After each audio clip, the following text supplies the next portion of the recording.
64ാമത് school കലോത്സവത്തിൽ mono act വേദിക്ക് പുറത്ത് നാടകീയ സംഭവങ്ങൾ. മത്സരത്തിൽ പങ്കെടുക്കാനാകാതെ പുറത്തേക്ക് വന്ന വിദ്യാർത്ഥി കരഞ്ഞുകൊണ്ട് വേദി വിട്ടതാണ് ചർച്ചയായത്. കോർട്ട് അപ്പീലിന് കൊടുത്തിട്ട് ലഭിക്കാത്തതാണ് മത്സരത്തിൽ പങ്കെടുക്കാൻ കഴിയാത്തതിന് കാരണം. തൃശൂർ ജില്ലയിലെ DD ഡയറക്ട് അപ്പീൽ പാസാക്കിയില്ല എന്നാണ് പ്രധാന ആരോപണം. അർഹത ഇല്ലാത്തവരുടെ അപ്പീൽ പാസാക്കിയെന്നും കനത്ത ആരോപണം ഉയരുന്നുണ്ട്. പ്രതീക്ഷകൾ അസ്തമിച്ച സങ്കടമാണ് പ്രതികരണത്തിന് കാരണമെന്നും വിദ്യാർത്ഥി പറഞ്ഞു. തൃശൂർ സേക്രഡ് ഹാർട്ട് സ്കൂളിലെ +2 വിദ്യാർത്ഥിയാണ് ആരോപണം ഉന്നയിച്ച Vaishnavi K. Nair.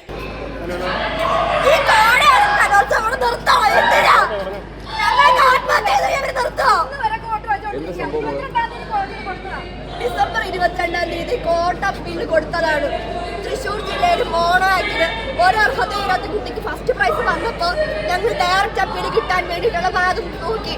Direct appeal പാസ്സാക്കിയില്ല. വെറും 5 മാർക്കിന്റെ വ്യത്യാസം ഉണ്ടായിട്ടും മോണോ ആക്ടിന് അപ്പീൽ അവർ പാസ്സാക്കിയില്ല. സെക്കൻഡ് കിട്ടിയ പല കുട്ടികൾക്കും അപ്പീൽ പാസ്സാക്കി. 2 ടീമിനൊക്കെയാണ് തിരുവാതിരയ്ക്ക് അപ്പീൽ പാസ്സാക്കി കൊടുത്തത്. 2 കുട്ടികൾക്ക്, മോഹിനിയാട്ടം 2 കുട്ടികൾക്ക് മോണോ ആക്ടിന് വെറും 5 മാർക്കിന്റെ വ്യത്യാസം ഉണ്ടായിട്ടും അപ്പീൽ പാസ്സാക്കിയില്ല. ഇന്ന് കോർട്ട് വെച്ചു. അപ്പീൽ കോർട്ട് ഞങ്ങൾ വെക്കാൻ കാരണം തന്നെ ഒരു മാനുവൽ പ്രകാരമുള്ള മാർക്കിടല്ല. മാർക്കിടുമ്പോ ശബ്ദം ഓരോ കാര്യങ്ങൾക്ക് മാർക്കുണ്ട്. ABCD എന്നുള്ള കോളങ്ങളിലാക്കിയിട്ടാണ് മാർക്ക് ലിസ്റ്റ് അത് കൊടുക്കുക. അതിലൊന്നും മാർക്ക് പൂരിപ്പിക്കാതെ നേരിട്ട് 98 ഏത് അടിസ്ഥാനത്തിലാണ് കുട്ടികൾക്ക് മാർക്ക് കൊടുക്കുന്നത്? ജഡ്ജസ് റിമാർക്സിൽ എഴുതണം. അതൊന്നും എഴുതാതെ വെറുതെ മാർക്കിട്ട് കൊടുത്തു. എന്നിട്ടും എന്ത് അടിസ്ഥാനത്തിനാണ് ഫസ്റ്റ് കിട്ടിയ കുട്ടിക്ക് 5 മാർക്കിന്റെ വ്യത്യാസം സെക്കൻഡ് വന്നതൊന്നും പറയുന്നില്ല.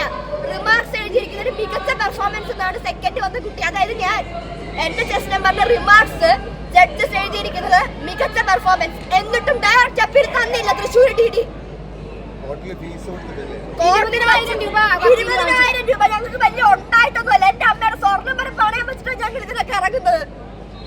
ഓരോ കാര്യങ്ങളും മാറ്റി വെച്ചിട്ടാണ് ഞങ്ങൾ ഇതിലൊക്കെ ഇറങ്ങുന്നത്. സാമ്പത്തികം മോഹിനിയാട്ടം 8ാം സ്ഥാനം 12ാം സ്ഥാനമാക്കി തട്ടി. കഴിഞ്ഞ സ്റ്റേജ് പോയ കുട്ടിയാണ് മോഹിനിയാട്ടത്തിന് 1ാം സ്ഥാനം വന്നു. ആ സ്റ്റേജില് ഇക്കൊരു സബ് ജില്ലയിൽ തന്നെ 12 മാർക്കിന്റെ വ്യത്യാസത്തിന് 3ാം സ്ഥാനം.